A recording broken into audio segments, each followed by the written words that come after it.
Hi friends, welcome back to my channel. ನಾನು ನಿಮ್ಮ ಪ್ರೀತಿ ಅನು. ಮತ್ತು ಎಲ್ಲರೂ ಹೇಗಿದ್ದೀರಾ ಫ್ರೆಂಡ್ಸ್? ಚೆನ್ನಾಗಿದ್ದೀರಾ ಅಂತ ತಿಳ್ಕೊತೀನಿ. ನೋಡಿ, ಇವತ್ತೊಂದು ಚೆನ್ನಾಗಿರೋದೊಂದು ಡಿಸೈನ್ ತೋರಿಸ್ತಾ ಇದ್ದೀನಿ ನಿಮಗೆ. ಇದು ಬಂದುಬಿಟ್ಟು ಅವರು ಆರಿ ವರ್ಕಲ್ಲಿದ್ದಂಥ ಡಿಸೈನ್ನ ನಂಗೆ ತೋರಿಸಿದ್ರು. ನಾನು ಹ್ಯಾಂಡ್ ವರ್ಕಲ್ಲಿದ್ದ ಡಿಸೈನ್ ಇದು, ಆಯಿತಾ. ಹ್ಯಾಂಡ್ ವರ್ಕಲ್ಲಿ ಮಾಡಿದ್ದನ್ನ ಇದನ್ನು ಮಿಷಿನ್ ಎಂಬ್ರಾಯ್ಡ್ರಲ್ಲಿ ಮಾಡ್ತಾಯಿದ್ದೀನಿ ನಾನು, ಆಯಿತಾ. ಈಗ ಫಸ್ಟಿಗೆ ನಾನು ಮಾಮೂಲಿ ಎಲ್ಲದರಲ್ಲೂ ಸ್ಯಾಟಿನ್ ಸ್ಟಿಚ್ ಹಾಕೋತಾರ ಇದಕ್ಕೂ ಕೂಡ ಸ್ಯಾಟಿನ್ ಸ್ಟಿಚ್ನ ಹಾಕ್ತಾಯಿದ್ದೀನಿ. ಇದು ನೋಡ್ಬೋದು ನೀವು. ನಾನು ಇದಕ್ಕೆ ಜರಿ ಥ್ರೆಡ್ಡಿಂದನೇ ಹಾಕೋತಾ ಇದ್ದೀನಿ. ಸ್ಯಾರಿ ಕಲರ್ ಥ್ರೆಡ್ ಏನಿತ್ತು ಅದರಲ್ಲಿ ಹಾಕ್ತಾಯಿದ್ದೀನಿ ನೋಡಿ. ಮತ್ತು ಯಾರೆಲ್ಲ ನಮ್ಮ ಚಾನಲ್ನ ಸಬ್ಸ್ಕ್ರೈಬ್ ಮಾಡ್ಕೊಂಡಿಲ್ವೋ ಅವರೆಲ್ಲ ದಯವಿಟ್ಟು ಸಬ್ಸ್ಕ್ರೈಬ್ ಮಾಡ್ಕೊಂಡು ನೋಡಿ ಫ್ರೆಂಡ್ಸ್, ಓಕೆನಾ. ಮತ್ತು ನೆನ್ನೆ ಅಷ್ಟೇ ಒಂದು ವೀಡಿಯೋ ಹಾಕಿದ್ದೀನಿ. ಅದರಲ್ಲಿ ತುಂಬ ಬ್ಲೌಸಸ್ನ ನಾನು ಇನ್ನೂ ತೋರ್ಸೋಕ್ಕಾಗಿಲ್ಲ ನಿಮಗೆ. ಅರ್ಜೆಂಟಲ್ಲಿ ಎಲ್ಲ ತೊಗೊಂಡೋಗ್ಬಿಟ್ಟಿದ್ದಾರೆ. ತೋರಿಸ್ಬೇಕು. ಆದರೆ ನೆಕ್ಸ್ಟು ಮಾಡೋವಂಥ ಬ್ಲೌಸ್ಗಳನ್ನ ನಾನು ತೋರಿಸ್ತೀನಿ. ಕೆಲವೊಂದು ವೀಡಿಯೋ ಮಾಡ್ಕೊಳ್ಳೋಕೆ ಕೂಡ ಟೈಮ್ ಇರಲಿಲ್ಲ, ತುಂಬ ಅರ್ಜೆಂಟ್ ಇದ್ದಿದ್ದಕ್ಕೆ. ಇವತ್ತು ಕೂಡ ಬೆಳಗ್ಗೆ 4 ಗಂಟೆಗೆ ಎದ್ದಿದೆ. 4 ಗಂಟೆ ಮಲಗಿದಾಗಲೇ 1-1:30 ಆಗಿಬಿಟ್ಟಿತ್ತು. 4 ಗಂಟೆಗೆ ಎದ್ದು ಮತ್ತೆ ಎಂಬ್ರಾಯ್ಡ್ರಿ ವರ್ಕ್ ಹಾಕೋಕ್ಕಿತ್ತು ಅಂತೇಳಿ ಹಾಕ್ತಾಯಿದ್ದೀನಿ. ಅದು ಕೂಡ ವೀಡಿಯೋ ಮಾಡ್ಕೊಂಡಿದ್ದೀನಿ. ಬೋಟ್ ನೆಕ್ ಒಂದು ವರ್ಕ್ ಹಾಕಬೇಕಿತ್ತು. ಮತ್ತು ಮಕ್ಕಳು ಸ್ಕೂಲು ಎಲ್ಲ ಇದ್ದೇ ಇರುತ್ತೆ. ಹಾಗಾಗಿ ಸ್ಕೂಲಿಗೆ ಹೋಗೋಷ್ಟೊತ್ತಿಗೆ ಅವರು ಕಾಲೇಜ್ಗೆಲ್ಲ ಹೋಗ್ತಾರೆ. ಅಷ್ಟೊತ್ತಿಗೆ 7:30ಗೆಲ್ಲ ಟಿಫನ್ ರೆಡಿ ಇರಬೇಕು. ಅಷ್ಟೊತ್ತಿಗೆ ಒಂದು ಬ್ಯಾಕ್ ಆದರೂ ಫಿನಿಷ್ ಮಾಡೋಣ, ಬ್ಯಾಕ್ ನೆಕ್ ಮಾಡ್ಕೊಂಬಿಡೋಣ ಬೋಟ್ ನೆಕ್ಕಲ್ಲಿ ಅಂತ ಅಂದ್ಬಿಟ್ಟು ಬೆಳಗ್ಗೆ ಬೇಗ ಎದ್ದು ಮಾಡ್ತಾಯಿದ್ದೆ. ಇದು ಬಂದುಬಿಟ್ಟು ಆಲ್ರೆಡಿ ನಾನು ವೀಡಿಯೋ ಮಾಡಿ ಇಟ್ಕೊಂಡಿದ್ದೆ. ಅದನ್ನು ಅಪ್ಲೋಡ್ ಮಾಡ್ತಾಯಿದ್ದೀನಿ ನಿಮಗೆ, ಆಯಿತಾ. ಯಾಕಂದರೆ ಇದು ತೊಗೊಂಡೋಗಿದ್ರು ಅವ್ರು, ಬ್ಲೌಸ್ ಹಾಕಿ ತೊಗೊಂಡೋಗಿದ್ದಾರೆ. ಚೆನ್ನಾಗಿ ಬಂದಿತ್ತು ವರ್ಕ್ ಇದು. ಅವ್ರು ಕೂಡ ತುಂಬಾ ಇಷ್ಟಪಟ್ಟರು. ಯಾಕಂದರೆ ಹ್ಯಾಂಡ್ ವರ್ಕಲ್ಲಿದ್ದಂಥ ಡಿಸೈನು ಮಿಷಿನ್ ಎಂಬ್ರಾಯ್ಡ್ರಿಯಲ್ಲಿ ಮಾಡಿರೋದು, ರಾಲ್ಸನ್ ಮಿಷಿನಲ್ಲಿ. ನೋಡಿ, ಇದಕ್ಕೆ ಬಾಲ್ ಚೈನ್ ಹಾಕ್ಕೊಂಡೆ ನಾನು. ಸ್ಟೋನ್ ಚೈನ್ ಹಾಕ್ಕೊಂಡೆ, ಬಾಲ್ ಚೈನ್ ಹಾಕೇ ಇಲ್ಲ ಇದಕ್ಕೆ. 2 ಸರ್ತಿ ನಾವು ಸ್ಯಾಟಿನ್ ಸ್ಟಿಚ್ನ ಹಾಕ್ಕೊಂಡು ಮಧ್ಯದಲ್ಲಿ ಒಂದು ಸ್ಟೋನ್ ಚೈನ್ ಕೂತ್ಕೊಳ್ಳೋಷ್ಟು ಮಾತ್ರ ಗ್ಯಾಪ್ ಕೊಟ್ಕೊಂಡು ಹಾಕ್ಕೊಂಡಿದ್ದೆ. ಮಾಮೂಲಿ ಕರು ಹಾಕ್ತಾಯಿದ್ದೀನಿ, ಕರು ಶೇಪು. ನೋಡ್ಬೋದು, ಕರು ಶೇಪ್ ಹಾಕುವಾಗಲೂ ಅಷ್ಟೇ ಡಬಲ್ ಸರ್ತಿ ಹಾಕ್ಕೊತೀನಿ. ಈ ಥರ ಹಾಕೋದ್ರಿಂದ ತುಂಬಾ ಚೆನ್ನಾಗಿ ಬರುತ್ತೆ. ಮತ್ತು ಬಟ್ಟೆಗಳು ಕೊಡೋರು ಅಷ್ಟೇ ಫ್ರೆಂಡ್ಸ್, ಏನು ಗೊತ್ತಾ, ಎಲ್ಲರೂ ಅಷ್ಟೇ, ಪ್ರತಿಯೊಬ್ಬರು ಕೆಲವೊಬ್ರು ಹಂಗೆ ಮಾಡ್ತಾರೆ. ಏನಾಗುತ್ತೆ ಅಂದರೆ, ಈ ಹಬ್ಬ ಹತ್ತಿರ ಬರೋವರೆಗೂ ಬಟ್ಟೆಗಳು ತಗೊಂಡು ಸುಮ್ಮನೆ ಮನೆಯಲ್ಲಿ ಇಟ್ಕೊಂಡಿರ್ತಾರೆ, ಕೊಡೋದೇ ಇಲ್ಲ. ಆದರೆ ಹಬ್ಬ ಇನ್ನೇನು ಹತ್ತಿರ ಬಂತು ಅನ್ನುವಾಗ ಎಲ್ಲ ತೊಗೊಂಬಂದು ಒಂದೇ ಸರ್ತಿ ತುಂಬಿಸ್ತಾರೆ. ಆವಾಗ ಹೊಲಿಯೋಕ್ಕೆ ಅಂದ್ರೇ ಹಿಂಸೆ ಆಗಿಬಿಡುತ್ತೆ. ಅದಕ್ಕೆ ಮುಂಚೆ ಏನಕ್ಕೆ ಬಟ್ಟೆ ತೊಗೊಂಡಿರೋರು ಸ್ಟಿಚ್ ಮಾಡಿಸ್ಕೊಳಕ್ಕೆ ಬರಲ್ಲ. ಇರಲಿ ಬಿಡು, ಆಮೇಲೆ ಮಾಡ್ಕೊಳ್ಳೋಣ ಅಂತಾರೆ. ಆಮೇಲೆ 1 ಡೇ 2 ಡೇ ಟೈಮ್ ಇರುವಾಗಲ, ಅಥವಾ ಒಂದು 3 ದಿವಸ 4 ದಿವಸ ಟೈಮ್ ಇರುವಾಗ ತಂದು ಕೊಡ್ತಾರೆ. ನಾವು ಕೂಡ ಸೀಸನ್ ಅಲ್ವಾ, ಏನೂ ಮಾಡೋಕ್ಕಾಗಲ್ಲ, ತೊಗೊಂಡು ಸ್ಟಿಚ್ ಮಾಡಿ ಕೊಡಬೇಕಾಗತ್ತೆ. ಎಲ್ಲ ಟೈಲರ್ಸ್ದು ಇದೇ ಆಗಿರುತ್ತೆ.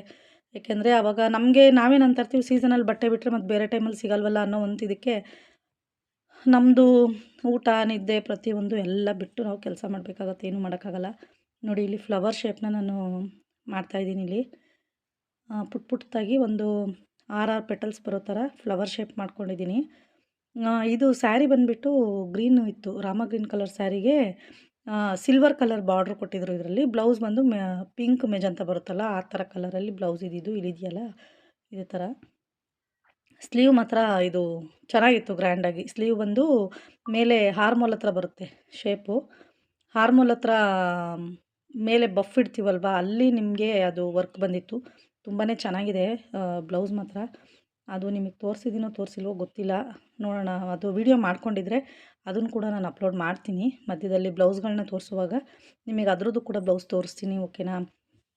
ನೋಡಿ ಎಷ್ಟು ಚೆನ್ನಾಗಿ ಬಂದಿದೆ ಅಂತ. ಮತ್ತು ವೀಡಿಯೋ ಯಾರೆಲ್ಲ ನೋಡ್ತಾ ಇದ್ದೀರಾ ಅವರೆಲ್ಲ ಲೈಕ್ ಮಾಡೋದನ್ನ ಮರಿಬೇಡಿ ಫ್ರೆಂಡ್ಸ್. ಆದಷ್ಟು ಒಂದು ಲೈಕ್ ಕೊಡಿ ವೀಡಿಯೋಗೆ. ನೀವು ಲೈಕ್ ಕೊಟ್ಟಷ್ಟು ನಮಗೂ ಕೂಡ ಇನ್ನೂ ಇನ್ಸ್ಪೈರ್ ಆಗಿ ಇನ್ನೂ ಒಳ್ಳೊಳ್ಳೆ ವೀಡಿಯೋಸ್ನ ಹಾಕೋಣ, ಒಳ್ಳೆ ಕಂಟೆಂಟ್ ಮಾಡೋಣ ಅಂತೀವಿ. ಜೊತೆಗೆ ಲೈಕ್ ಬಟನ್ ಪಕ್ಕದಲ್ಲೇ ನಿಮಗೆ ಹೈಪ್ ಬಟನ್ ಇರುತ್ತೆ. ಹೈಪ್ ಬಟನ್ ಮೇಲೆ ಕೂಡ ಕ್ಲಿಕ್ ಮಾಡಿ. ಹೈಪ್ ಬಟನ್ ಮಾಡೋದ್ರಿಂದ ನಮಗೆ ಅದರಲ್ಲೇನು ದುಡ್ಡು ಬರಲ್ಲ, ಆದರೆ ವೀಡಿಯೋಸು ತುಂಬ ಜನಕ್ಕೆ ಶೇರ್ ಆಗ್ತಾ ಹೋಗುತ್ತೆ. ಇನ್ನೂ ಜಾಸ್ತಿ ಬೇರೆ ಬೇರೆ ಜನಗಳಿಗೆ ಕಳಿಸ್ಕೊಡ್ತಾರೆ ವೀಡಿಯೋನ. ಹಾಗಾಗಿ ವೀಡಿಯೋ ಪಬ್ಲಿಸಿಟಿಗೋಸ್ಕರ ಮಾಡ್ಕೊಳ್ಳೋವಂಥದ್ದು ಅಷ್ಟೇ. ಅಂದರೆ ಮಾಡಿ, ಎಲ್ರಿಗೂ ವೀಡಿಯೋ ತುಂಬ ಜನಕ್ಕೆ ಶೇರ್ ಆದಷ್ಟು ಒಳ್ಳೆಯದೇ ಅಲ್ವಾ ಅಂತ ಅಂದ್ಬಿಟ್ಟು ಹೇಳ್ತಾ ಇರೋದು. ನೋಡಿ, ಈಗ ಆಲ್ಮೋಸ್ಟ್ ನಾನು ಈ ಫ್ಲವರ್ ಶೇಪ್ನ ಕ್ಲಿಯರ್ ಮಾಡಿದ್ದೀನಿ, ಕಂಪ್ಲೀಟ್ ಆಗಿದೆ. ಈಗ ಇದಕ್ಕೆ ಲೀಫ್ ಎಲ್ಲ ಹಾಕ್ಕೋಬೇಕು. ಜೊತೆಗೆ ಔಟ್ಲೈನ್ ಮಾಡ್ಕೋತಾ ಇದ್ದೀನಿ ನಾನಿಲ್ಲಿ ಫ್ಲವರ್ಗೆ. ಇದು ಅಷ್ಟು ಔಟ್ಲೈನ್ ಮಾಡಲಿಲ್ಲ ಅಂದರೆ ಅಷ್ಟು ಚೆನ್ನಾಗಿರ್ತಿರಲಿಲ್ಲ. ಯಾಕೆಂದರೆ ಅದರಲ್ಲಿ ಏನು ಮಾಡಿದ್ದಾರೆ ಅಂದರೆ ಸಣ್ಣ ಬೀಡ್ಸ್ ಹಾಕಿದ್ದಾರೆ. ಒಳಗಡೆ ಎಲ್ಲ ಫ್ಲವರ್ ಶೇಪ್ ಮಾಡಿ ಸುತ್ತಲೂ ಅದಕ್ಕೆ ಸಣ್ಣ ಬೀಡ್ಸ್ ಮಾಡಿದರು. ಹಾಗಾಗಿ ಅದೇ ಥರ ಒಂದು ಲುಕ್ ಬರಲಿ ಅಂತ ಅಂದ್ಬಿಟ್ಟು ಇದಕ್ಕೆ ಈ ಥರ ಔಟ್ಲೈನ್ ಮಾಡ್ತಾ ಇರೋದು. ನೋಡಿ ಎಷ್ಟು ಚೆನ್ನಾಗಿ ಬರ್ತಿದೆ ಅಂತ ಫ್ರೆಂಡ್ಸ್. ಜೊತೆಗೆ ಇನ್ನೊಂದೇನಪ್ಪ ಅಂತಂದರೆ, ಈಗ ಹಬ್ಬದ ಸೀಸನ್ ಆಗಿರೋದ್ರಿಂದ ಬಟ್ಟೆಗಳು ತುಂಬಾ ಇರುತ್ತೆ. ನಾನು ಅಂದ್ಕೊಂಡಿರೋದೇನಪ್ಪ ಅಂದರೆ, ಟೈಲರ್ಸ್ಗಳಿಗೂ ಆದಷ್ಟು ಸ್ವಲ್ಪ ರೆಸ್ಟೂ ಬೇಕಾಗತ್ತೆ. ಎಲ್ಲ ಟೈಲರು ಅಷ್ಟೇ. ನಾನು ಹೇಳೋದೇನಪ್ಪ ಅಂದರೆ, ಕೆಲವೊಂದು ಟೈಮಲ್ಲಿ ನೀವು ನಿದ್ದೆಗೂ ಕೂಡ ನೀವು ಪ್ರಿಫರೆನ್ಸ್ ಕೊಡಬೇಕಾಗತ್ತೆ. ಆದಷ್ಟು ಚೆನ್ನಾಗಿ ನಿದ್ದೆ ಮಾಡಿ, ಜೊತೆಗೆ ಮನೆ ಕೆಲಸಗಳಲ್ಲೂ ಅಷ್ಟೇ ಎಲ್ಲನೂ ನಾವೇ ಮಾಡಬೇಕು ಅಂದ್ರೂ ಆಗಲ್ಲ. ಮನೇಲಿರೋರು ಕೂಡ ಸಪೋರ್ಟ್ ಮಾಡಬೇಕಾಗತ್ತಲ್ವ. ಹಾಗಾಗಿ ನೋಡಿ, ಈಗ ನಾನು ಔಟ್ಲೈನ್ ಮಾಡ್ತಾ ಇದ್ದೀನಲ್ಲ, ಎಷ್ಟು ಚೆನ್ನಾಗಿ ಬರ್ತಿದೆ ಅಂತ ವರ್ಕು.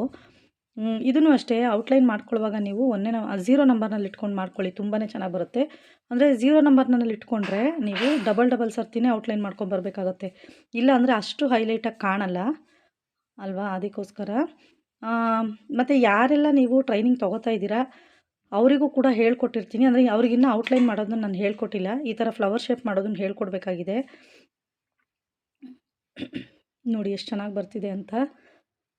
ನೆಕ್ಸ್ಟು ಸಂಕ್ರಾಂತಿ ಹಬ್ಬ ಇರೋದ್ರಿಂದ ಬಟ್ಟೆಗಳು ತುಂಬಾ ಇದೆ. ಕೆಲಸ ಮಾಡಬೇಕಾಗಿದೆ, ಏನೂ ಮಾಡೋಕ್ಕಾಗಲ್ಲ. ಜೊತೆಗೆ ಈ ಕಸ್ಟಮರ್ಸ್ ಬೇರೆ ಬರ್ತಾಯಿರ್ತಾರಲ್ವ ಬಟ್ಟೆಗಳು ಕೊಡೋಕ್ಕೆ ಅಂತ ಬಂದಾಗ ನಾವೇನು ಮಾಡಬೇಕಾಗತ್ತೆ. ಆವಾಗ ಅವ್ರನ್ನೂ ನಾವು ಅಟೆಂಡ್ ಮಾಡಲೇಬೇಕು. ಕೆಲವೊಂದು ದಿನಗಳಲ್ಲಿ ಏನಾಗುತ್ತೆ, ಒಂದೇ ಒಂದು ಬ್ಲೌಸ್ ಕೂಡ ನಮ್ಮ ಕೈಲಿ ಸ್ಟಿಚ್ ಮಾಡೋಕ್ಕಾಗಿರಲ್ಲ. ನಾವು ಪ್ಲ್ಯಾನಿಂಗ್ ಏನಿರುತ್ತೆ ಬೆಳಗ್ಗೆನೇ ನಾವು ಒಂದು ದಿನದಲ್ಲಿ ಇವತ್ತು ಇಷ್ಟು ಮಾಡಿಬಿಡೋಣ ಅಷ್ಟು ಮಾಡಿಬಿಡೋಣ ಅಂತ ಕಟಿಂಗ್ ಕೂಡ ಮಾಡಿಟ್ಕೊಂಡಿರ್ತೀವಿ.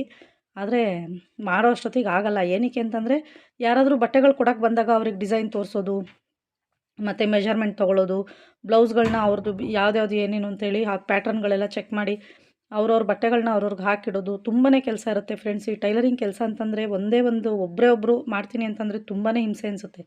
ಯಾಕೆಂದರೆ ಎಲ್ಲ ಕೆಲಸ ಒಬ್ಬರೇ ಮಾಡ್ಕೋಬೇಕಾಗತ್ತಲ್ವ. ಹಾಗಾಗಿ ಅಂದರೆ ಎಲ್ಲ ಕೆಲಸನೂ ಒಬ್ಬರೇ ಮಾಡಿದ್ರೂ ಕರೆಕ್ಟಾಗಿ ಮಾಡಬೇಕು ಅಷ್ಟೇ ನಾನು ಹೇಳೋದು. ಇಲ್ಲ ಅಂತಂದರೆ ನೀವು ಯಾವುದೇ ಮೂಲೆಯಲ್ಲಿದ್ರೂ ಅಂಗಡಿ ನಾವು ಎಲ್ಲೋ ಒಂದು ಮೂಲೆಯಲ್ಲಿದ್ದೀವಿ, ನಮಗೆ ಬಟ್ಟೆ ಬೀಳಲ್ಲ ಅದು ಇದು ಅಂತ ನೀವು ಹೇಳ್ಬೋದು. ಆದರೆ ಕರೆಕ್ಟಾಗಿ ಕೆಲಸ ಮಾಡಿಕೊಟ್ರೆ ಎಲ್ಲಿದ್ರೂ ಹುಡ್ಕೊಂಡು ಬಂದು ಕೊಡ್ತಾರೆ ಜನ. ಯಾಕೆ ಅಂತಂದರೆ ಈಗ ಟೈಲರಿಂಗ್ ಬಿಸ್ನೆಸ್ ಅನ್ನೋದೇ ಆ ಥರ ಇದೆ. ತುಂಬಾ ಸ್ಕೋಪ್ ಇರೋವಂಥ ಬಿಸ್ನೆಸ್ ಇದು ಟೈಲರಿಂಗಲ್ಲಿ ಅಲ್ವಾ. ಇವಾಗ ಯಾರೆಲ್ಲ ನೀವು ಎಂಬ್ರಾಯ್ಡ್ರಿ ಕಲಿತಾ ಇದ್ದೀರಾ ಅಥವಾ ಟೈಲರಿಂಗ್ ಕಲಿತಿದ್ದೀರಾ, ಬಿಗಿನರ್ಸ್ ಆಗಿದ್ದೀರಾ, ಅವ್ರಿಗೆ ಕೂಡ ನಾನು ಹೇಳೋದಿಷ್ಟೇ, ಯಾರೇ ಆದರೂ ಕಲ್ತಿದ್ದನ್ನು ಮಾಡಿ ತಕ್ಷಣಕ್ಕೆ ಬಿಟ್ಬಿಡಬೇಡಿ. ಅಂದರೆ 1 ವರ್ಷ 2 ವರ್ಷ ನೀವು ಶ್ರಮಪಟ್ಟು ಮಾಡಲೇಬೇಕಾಗತ್ತೆ. ಒಂದು 2 ವರ್ಷ ನೀವು ಶ್ರಮಪಟ್ಟು ಕೆಲಸ ಮಾಡಿದ್ರಿ ಅಂತಂದರೆ ಚೆನ್ನಾಗಿ ಕ್ಲಿಕ್ ಆಗಿಬಿಡ್ತೀರಾ, ಆಮೇಲೆ ಮಾಡ್ಬೋದು. ನೀವು ದುಡ್ಡಿಗೆ ಆಸೆ ಪಟ್ಕೊಂಡು ಇಲ್ಲ ದುಡ್ಡು ಕೊಡಲ್ಲ ಹಾಗೆ ಹಿಂಗೆ, ಮತ್ತು ಅವ್ರು ಕೊಟ್ಟಿದ್ದ ದುಡ್ಡಿಗೆ ಇಷ್ಟೇ ಕೆಲಸ ಮಾಡೋಣ, ನಾವು ಯಾಕೆ ಒಂಚೂರು ಜಾಸ್ತಿ ಮಾಡಿಕೊಡ್ಬೇಕು ಅಂತ ಅನ್ಬೇಡಿ. ಯಾರೇ ಆದರೂ ಅಷ್ಟೇ, ದುಡ್ಡು ನೋಡಿ ಯಾರೂ ಬರಲ್ಲ. ಮತ್ತು ನಿಮ್ಮ ಅಂಗಡಿ ಯಾವ ಥರ ಇದೆ ಅಂತ ಹೇಳಿ ನೋಡ್ಕೊಂಡು ಬರಲ್ಲ ಜನ. ಏನಪ್ಪ ಅಂದರೆ ಅವ್ರಿಗೆ ಬೇಕಾಗಿರೋದೇ ಮೇಯ್ನ್ ಫಿಟ್ಟಿಂಗ್ ಬೇಕು, ಪರ್ಫೆಕ್ಷನ್ ಇರಬೇಕು ಯಾವುದೇ ಕೆಲಸ. ಮತ್ತು ನೋಡೋಕ್ಕೂ ಅಷ್ಟೇ ಒಂದು ಫಿನಿಷಿಂಗ್ ಅನ್ನೋದು ನೀಟಾಗಿ ಕಾಣಬೇಕು. ಎಂಬ್ರಾಯ್ಡ್ರಿ ವರ್ಕು ಕಲಿತಾ ಇರೋರ್ಗೂ ನಾನು ಅದೇ ಹೇಳೋದು, ಆದಷ್ಟು ಚೆನ್ನಾಗಿ ಪ್ರಾಕ್ಟೀಸ್ ಮಾಡಿ. ಯಾಕೆ ಅಂತಂದರೆ ಫಿನಿಷಿಂಗ್ ಚೆನ್ನಾಗಿದ್ರೇ ನಿಮಗೆ ಆರ್ಡರ್ಸ್ ಬರೋದು, ಆಯಿತಾ. ನೀವೇನೋ ಮಾಡ್ಬಿಟ್ಟು ಕೊಡ್ತೀನಿ ಅಂತಂದರೆ ಆರ್ಡ್ರುಗಳು ಬರಲ್ಲ ಫ್ರೆಂಡ್ಸ್. ಅಯ್ಯೋ ಏನಪ್ಪ ಅಷ್ಟು ಫಿನಿಷಿಂಗ್ ಇಲ್ಲ ಬೇಡ ಅಂತ ಹೇಳ್ತಾರೆ. ಯಾಕಂದರೆ ಈ ಜೆಂಟ್ಸು ಏನು ಎಂಬ್ರಾಯ್ಡ್ರಿ ವರ್ಕ್ ಮಾಡ್ತಾರೆ ಅಲ್ವಾ, ಅವ್ರು ಕೊಡೋಷ್ಟು ಫಿನಿಷಿಂಗ್ ನಾವು ಕೂಡ ಕೊಡೋಕ್ಕಾಗಲ್ಲ ಅಂತ ಹೇಳ್ಬೋದು. ತುಂಬಾ ಚೆನ್ನಾಗಿ ಮಾಡ್ತಾರೆ ಅವರು. ಮಿಷಿನ್ ಕೂಡ ತುಂಬಾ ಹೆವಿ ಫಾಸ್ಟ್ ಇರುತ್ತೆ. ಆದ್ರೂ ನಾವು ಅವರಷ್ಟು ಲೆವೆಲ್ ರೀಚ್ ಮಾಡ್ತೀವಿ ಅಂತಂದರೆ ಅದಕ್ಕೇನಪ್ಪ ಅಂದರೆ ನಾವು ಎಷ್ಟು ಚೆನ್ನಾಗಿ ಟ್ರೈನಪ್ ಆಗಿದ್ದೀವಿ ಅನ್ನೋದೇ ಕಾರಣ. ಮತ್ತು ನೀವು ಎಲ್ಲೇ ಆಫ್ಲೈನ್ ಕ್ಲಾಸ್ ಹೋಗಿ ಆನ್ಲೈನ್ ಕ್ಲಾಸ್ ಹೋಗಿ ಎಲ್ಲೇ ಹೋದ್ರೂ ಅಷ್ಟೇ ನಿಮಗೆ ಇದು ಮಾಡಲ್ಲ. ಏನು ನಿಮಗೆ ಏನು ಬೇಸಿಕ್ಸ್ ಏನಿದೆ ಅದನ್ನು ಕಲಿಸ್ಬೋದು ಅಲ್ವಾ. ಈ ಥರ ಮಾಡಿ ಅಂತ ಹೇಳ್ತೀವಿ. ಆದರೆ ನೀವು ಯಾವ ರೀತಿ ಪ್ರಾಕ್ಟೀಸ್ ಮಾಡ್ತೀರಾ ಅದ್ರ ಮೇಲೆ ಡಿಪೆಂಡ್ ಆಗಿರುತ್ತೆ. ನೀವು ಆದಷ್ಟು ಜಾಸ್ತಿ ಪ್ರಾಕ್ಟೀಸ್ ಮಾಡಬೇಕು. ಪ್ರಾಕ್ಟೀಸ್ ಮಾಡಿದ್ರೆ ಮಾತ್ರ ನಿಮಗೆ ಬರೋದು. ಯಾವುದೇ ಆದರೂ ಅಷ್ಟೇ, ಇವಾಗ ಬ್ಲೌಸ್ಗಳು ಸ್ಟಿಚ್ ಮಾಡೋದಾಗಲಿ ಯಾವುದೇ ಆಗಿರಲಿ, ಪ್ರಾಕ್ಟೀಸ್ ಚೆನ್ನಾಗಿ ಮಾಡಿ ಈಸಿಯಾಗಿ ಮಾಡ್ಬೋದು. ಮತ್ತು ನೋಡಿ ಇಲ್ಲಿ ನಾನು ಡಬಲ್ ಲೀಫ್ ಹಾಕಿದ್ದೀನಲ್ವ, ಅಂದರೆ ಡಬಲ್ ಶೇಪ್ ಬರೋ ಥರ, ಅದ್ರ ಜೊತೆಗೆ ನಾನಿಲ್ಲಿ 3 ಲೀಫ್ ಬರೋ ಥರನೂ ಹಾಕೋತಾ ಇದ್ದೀನಿ.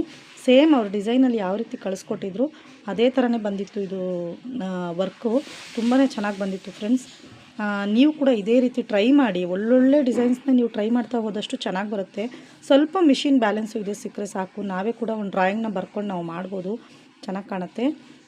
ಇಲ್ಲಿ ಕರು ಶೇಪ್ ಮಧ್ಯದಲ್ಲಿ ಸ್ವಲ್ಪ ಗ್ಯಾಪ್ ಉಳಿದಿರುತ್ತೆ ಅಲ್ವಾ, ಅಲ್ಲಿಗೆ ನಾನು ಬುಟಾಸ್ನ ಹಾಕೋತಾ ಇದ್ದೀನಿ. ಯಾರಿಗೆಲ್ಲ ನಮ್ಮ ಚಾನಲಲ್ಲಿ ಕಲಿಯೋಕ್ಕೆ ಇಷ್ಟ ಇದೆ ಅವರು ಜಾಯ್ನ್ ಆಗಿ 239 ರೂಪಾಯಿ ಕೊಟ್ಬಿಟ್ಟು ಮೆಂಬರ್ಶಿಪ್ ತೊಗೊಂಡು, ಓಕೆನಾ.